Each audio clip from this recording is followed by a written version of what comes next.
Buenas noches, Dios les bendiga. Soy el pastor Daniel Romero y nuestro curso es Contexto del Nuevo Testamento. Nuestra sesión de hoy es la tercera y última clase. Por esta razón, el día de hoy vamos a comenzar con una oración pidiendo a Dios su bendición. Oremos al Señor. Querido y amado Dios, le damos muchas gracias por su inmenso amor y gran misericordia. Queremos, por favor, aprender más de su palabra, conocerlo más a usted, ser bendecido, Señor, y realmente poder enseñarle a otros la Escritura con humildad, con conocimiento, con sencillez, Señor, y con amor. Bendíganos, bendiga a cada estudiante que pueda ver esta clase, Señor, y que, amado Dios, también nos ayude cada día a crecer más en su gracia. Lo pedimos en el nombre de Cristo Jesús. Amén. Me gustaría compartirles un texto que dice el texto de Marcos capítulo 3, versículos 7 y 8. Dice así: Mas Jesús se retiró al mar con sus discípulos, y le siguió gran multitud de Galilea, de Judea y de Jerusalén, de Idumea, del otro lado del Jordán, y de los alrededores de Tiro y de Sidón, oyendo cuán grandes cosas hacía, y grandes multitudes vinieron a él. Entonces, de alguna forma, lo que vemos en este texto es que es necesario poder conocer un poco sobre el contexto, tanto geográfico como también sociopolítico, para entender mejor estos textos. Así que hoy día vamos a conocer el ambiente sociopolítico de Palestina en tiempos de Jesús y del surgimiento de las primeras comunidades cristianas del siglo I. Por eso comenzaremos viendo geografía, luego clases sociales judías, definiciones también y perspectivas de los evangelios, Jerusalén, y terminaremos con el templo y otros anexos adicionales. De alguna forma, la sociedad palestina del siglo I está inmersa en un ambiente cultural desconocido para muchos cristianos. Y espero que en estos cursos ustedes puedan haber crecido un poco más en su conocimiento. El presente estudio tratará temáticas contextuales de la Biblia que potenciarán el conocimiento de la palabra de Dios. En el pueblo judío de la época había jerarquías sociales, sectas o escuelas judaicas, rabinos influyentes, personas claves en la sociedad que conocemos. Además, Jerusalén y su portentoso templo nos enseñarán sobre la importancia del culto dedicado al Dios de Israel. En cuanto a la geografía, hay una diferencia notable en la forma de organizar la tierra de Canaán entre el Antiguo y el Nuevo Testamento. En el Antiguo básicamente vemos dos zonas, que son básicamente Israel, las 10 tribus del norte, y Judá, y básicamente la principal tribu que es Judá y otra tribu pequeña en el sur. Pero se habla de Israel y de Judá básicamente. Pero en cambio en el norte vemos diferencias. Vemos que desde el río Jordán hacia la costa está Galilea, Samaria y Judea. Galilea es una zona compuesta en sus inicios por gente totalmente gentil, gente, digamos, que no es del pueblo judío, y no es un lugar famoso, no es un lugar de gente poderosa, sino un lugar muy sencillo. La zona intermedia se encuentra Samaria, que fue impuesta por los babilonios luego que ellos tomaran esta zona, y de alguna forma venía desde antes también, desde los asirios, que fueron los que en el año 722 a.C. tomaron Israel del norte, y cayó el norte de Israel. Y finalmente la zona sur se llama Judea, que ya no se llama Judá como la tribu propietaria, sino se llama Judea, una pequeña variación. Y básicamente estas tres zonas, desde el río Jordán hacia la costa, componen el marco sociopolítico. Desde el río Jordán hacia, digamos, la alta planicie de Transjordania, se encuentra de norte a sur, se encuentra Iturea, Decápolis, Perea. Iturea, Decápolis, Perea, y al fondo, en la zona sur del Mar Muerto, se encuentra Idumea. Esto ustedes lo pueden revisar en sus Biblias también, porque muchas veces aprendemos muy poco sobre contexto geográfico, y sería interesante poder también saber más. De alguna forma, el Imperio Romano en el año 63 conquista toda la zona, y existe este cambio geográfico, digamos. Así que es interesante, por ejemplo, saber que Samaria era la capital del reino de Israel entre el año 870 y 721 a.C., hasta que cae en manos de los asirios. Galilea, durante el periodo de los macabeos, habitaban pocos judíos en esa zona, y la influencia gentil se llegó a ser tan fuerte que más tarde Galilea se separó del resto palestino durante medio siglo. Tal vez perteneció a una zona fenicia, que era los nortinos, digamos, y más tarde fue de nuevo colonizada por judíos, y esto junto con la diversidad de población contribuyó al menosprecio de los sureños, ¿verdad? Donde está el templo, donde está Jerusalén, menosprecio de los judíos del sur por parte, del norte por parte de los del sur. De alguna forma se llama, de hecho Galilea se llama Galileo de los Gentiles, aparece en Mateo 4:15. Como le dije recién, una zona llamada también se llama Decápolis, que significa en griego 10 ciudades. Era un grupo de ciudades griegas de considerable importancia en las que Jesús llevó a cabo una parte destacada de su ministerio. No todo ocurre en Jerusalén, ahí muere, sí.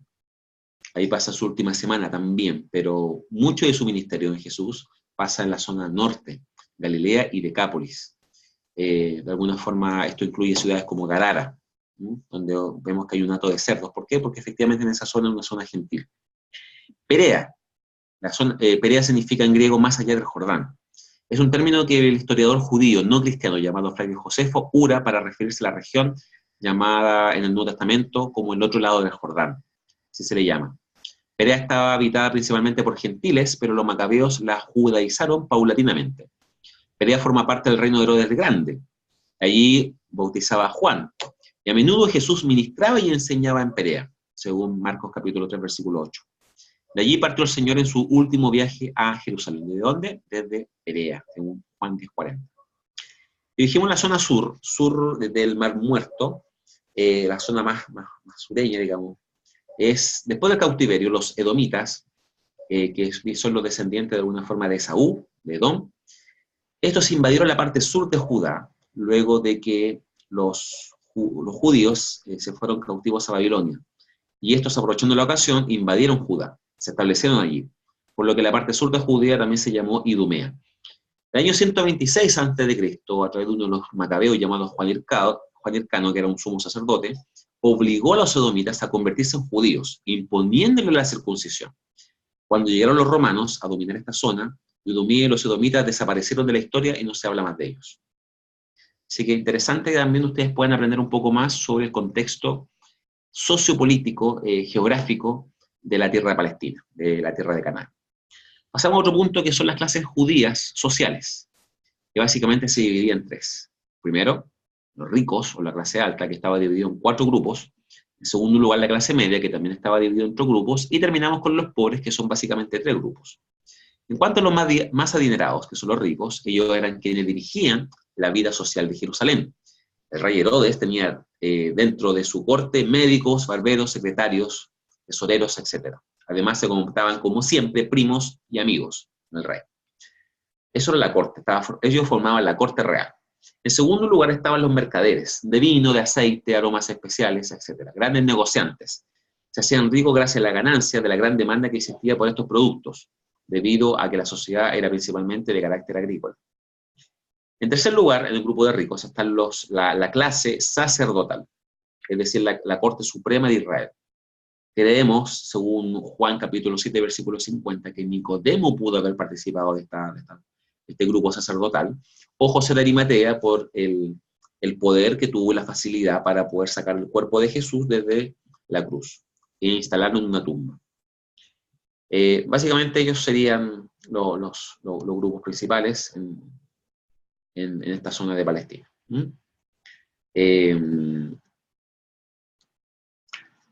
Entonces, la clase alta está dividida principalmente por 3 grupos, no 4, corrijo, ¿ya? En segundo lugar, tenemos la clase media. Este grupo se estaba formado por 4. De alguna forma estaban en primer lugar los dueños de pequeños negocios que subsisten gracias a sus propias ganancias, no eran asalariados, sino que eran independientes, pero tenían pequeñas ganancias. Artesanos, curtidores, etc. En segundo lugar, los empleados del templo. A ellos se les pagaba un sueldo a fin de que pudieran vivir bien y sin preocupación, dedicándose al cuidado del templo. Tenemos los hospederos, que ellos son los que brindaban hospedaje a los viajeros. Vivían del turismo de los peregrinos. No cobraba, pero obtenían pieles a cambio y conservaban los cántaros que se utilizaban en las fiestas y las revendían o cambiaban por otros materiales de consumo.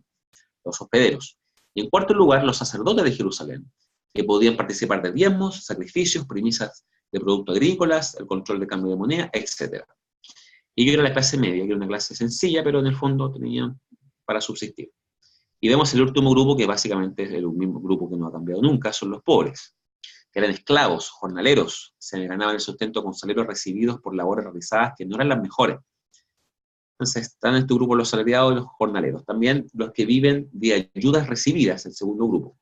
Los escribas, por ejemplo, que vivían de lo que sus discípulos y la gente les daba. Se les prohibía cobrar por enseñar la palabra, eran escribas. Pero de alguna forma estaban en este grupo de los pobres, no tenían mucho dinero. Y tenemos también los mendigos, que eran vistos como marginados, que tenían falta de trabajo, fuese por desconfianza o enfermedad, se les trataba con menosprecio, se les trataba como gente inferior. Ahí en este grupo incluye viudas, huérfanos y ciegos. Y vemos siempre que en la palabra de Dios, Dios en el Antiguo y el Nuevo Testamento, pone mucho énfasis en cuidar de estos queridos llamados grupos. Y que debiera también llamarnos a nosotros la atención como iglesia, de que efectivamente los huérfanos, las viudas, la gente en necesidad, tiene que ser una prioridad también para la iglesia.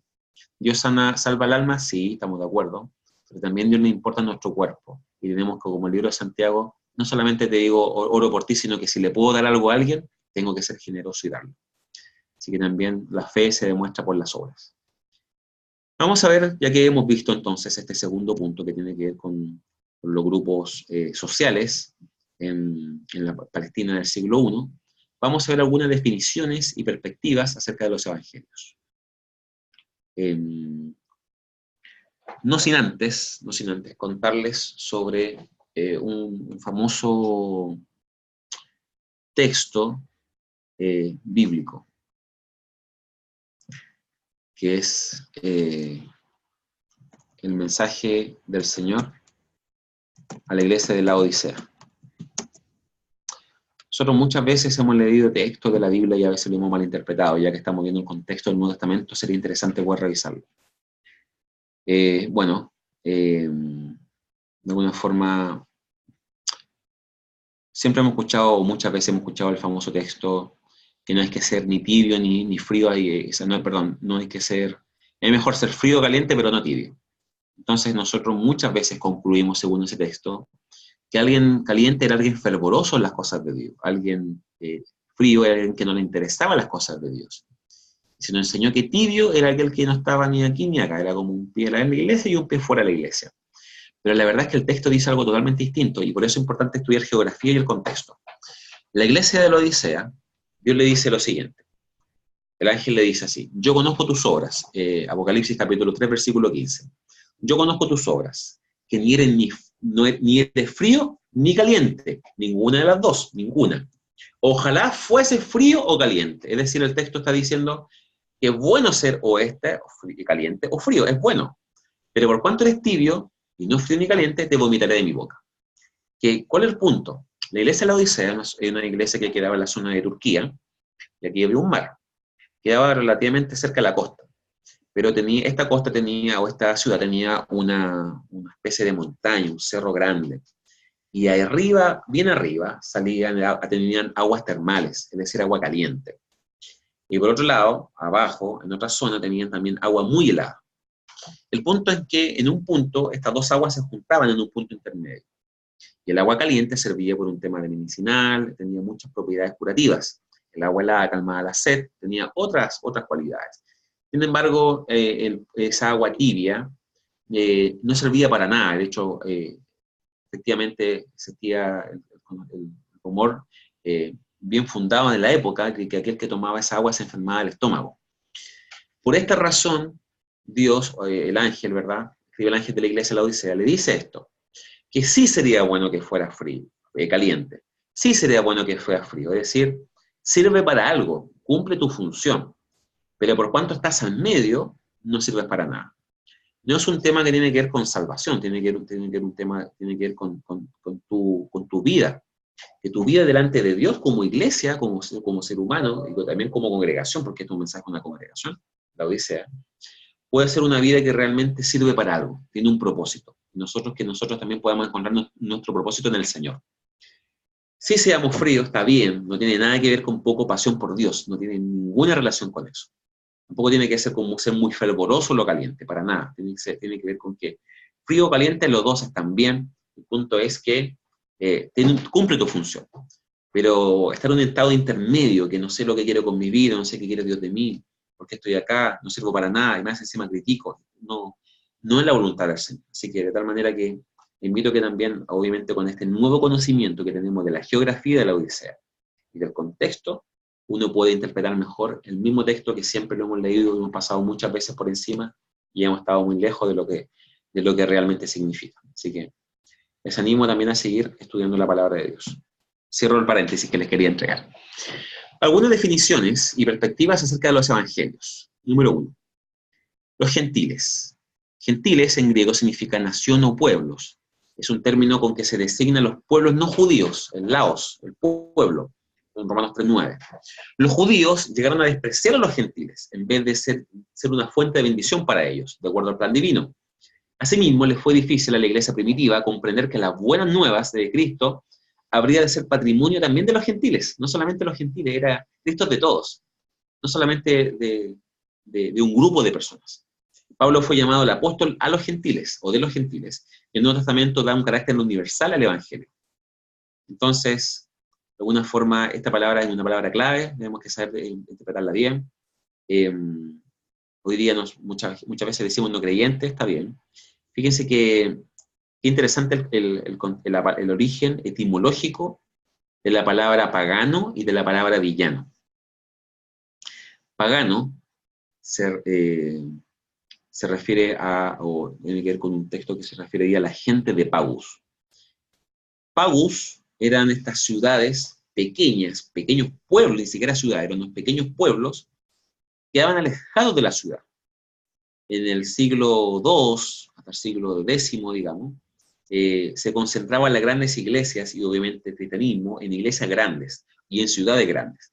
Por ende, la gente en el campo, en lugares lejanos, tendía a no creer en Cristo o creer a su manera, o digamos, no tener un compromiso real. Por eso esa gente, la gente que vivía en el campo, en el pago, se le llamó pagano. Y es el contexto de la palabra pagano.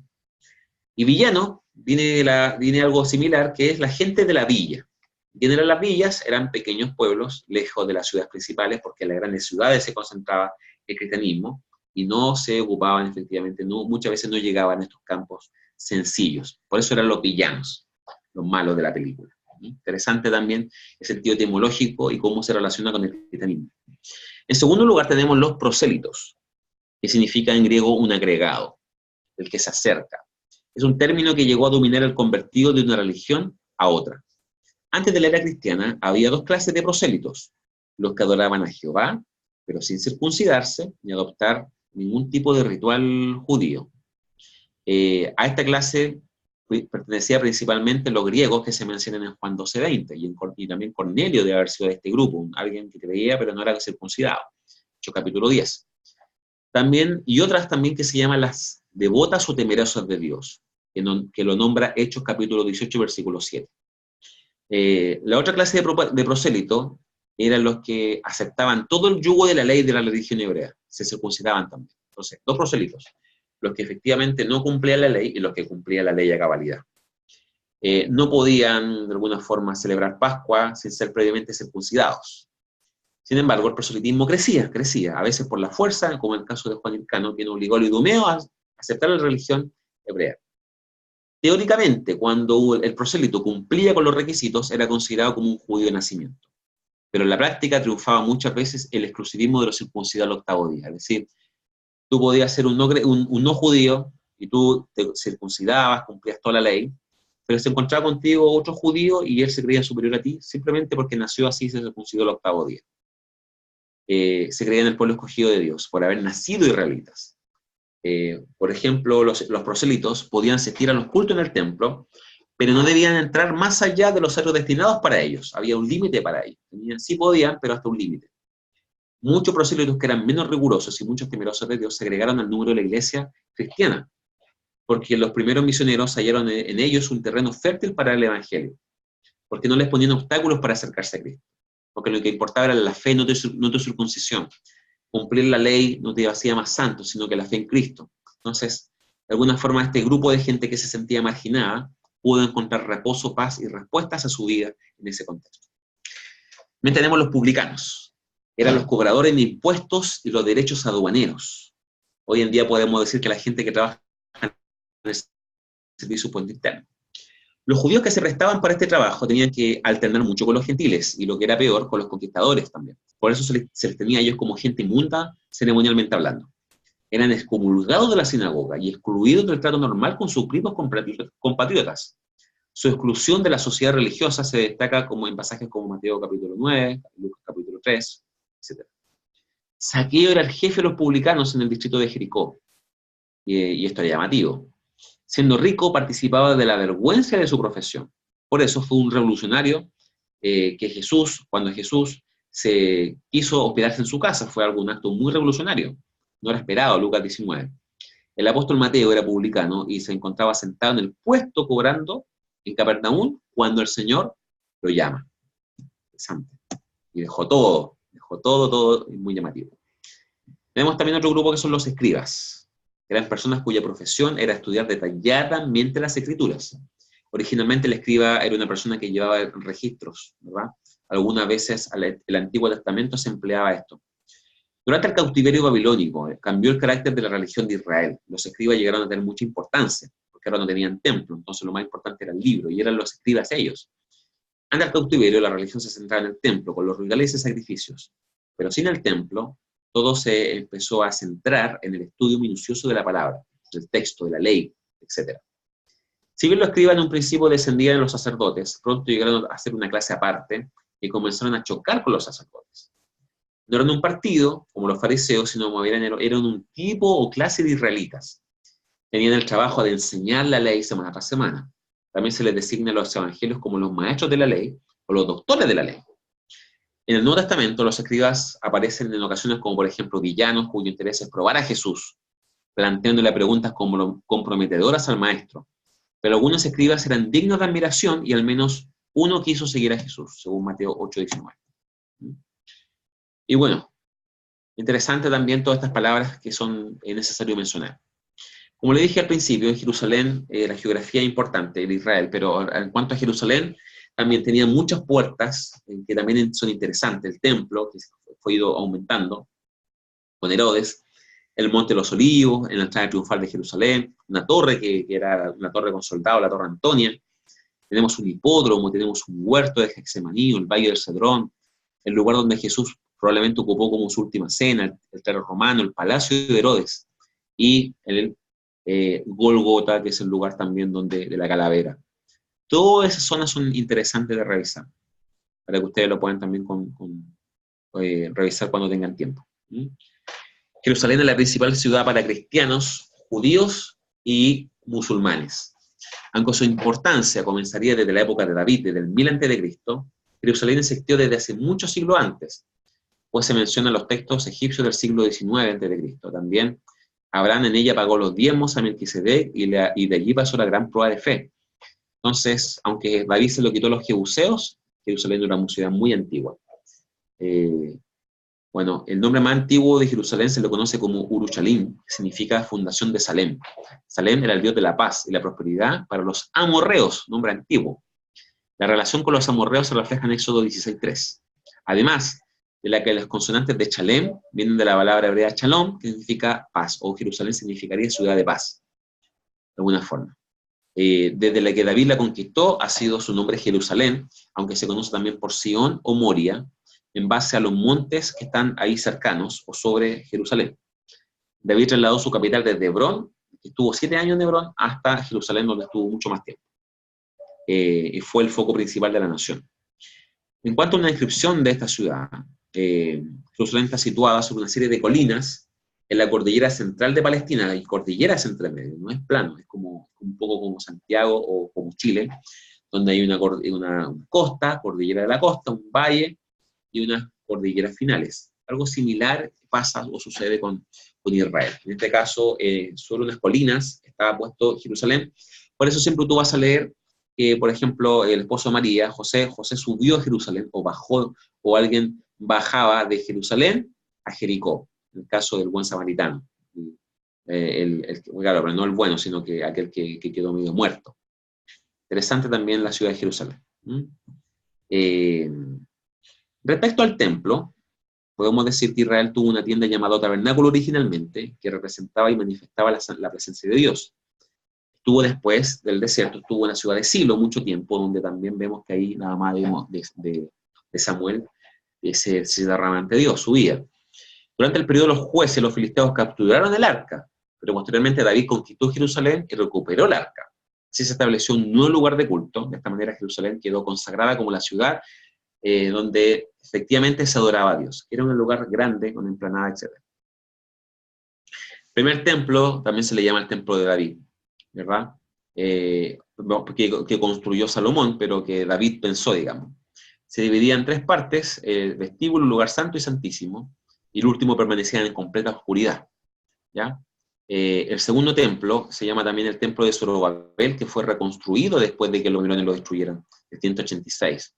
Así que Zorobabel lo reconstruye, pero no quedó al mismo nivel que el primero. Y tenemos el templo de Herodes, que según la tradición de Josefo, no había distinción entre el templo de Zorobabel y el de Herodes, es decir, como que lo amplió solamente. Así que Herodes también fue un gran constructor y él también ayudó harto en este tema. Así que no es menor eso. Así que, bueno, de alguna forma, a modo de conclusión, la geografía, las clases sociales, las ciudades principales, el templo y otros temas nos ayudan mucho a conocer el contexto del Nuevo Testamento, que es lo que nos compete. Yo te animo, querido estudiante, o querida estudiante, para que tú profundices con el material que he entregado y también de distintas formas, para poder conocer mucho más y de esa forma nutrirse para entregar una respuesta mucho más sólida, mucho más bíblica, mucho más bien fundamentada, racionalizada y obviamente con el poder de la Escritura, para poder de esa forma entender e interpretar para aplicar mejor la palabra del Señor. Así que de verdad que el Señor bendiga sus vidas en este sentido. También le animo, hay un archivo que vamos a subir también, que ahí se nombran el calendario hebreo, se nombran también cuáles son las 3 fiestas de peregrinación. Ustedes ya tienen que responderla, hay una pequeña explicación de eso, que son varias fiestas, solamente yo les pedí la de peregrinación, que son 3. Y también viene un anexo con los sumos sacerdotes, muy antiguo, y los principales rabinos, para que conozcan los principales rabinos. Así que eso, la verdad que ha sido un gusto compartir la palabra de Dios con usted y que el Señor les bendiga, que puedan seguir creciendo en el conocimiento del Señor, y de esa forma traigan gloria al nombre de Cristo. Así que, no sé si alguien tiene cualquier pregunta, cualquier duda que tengan, me la escriben solamente, yo estoy para ayudarles.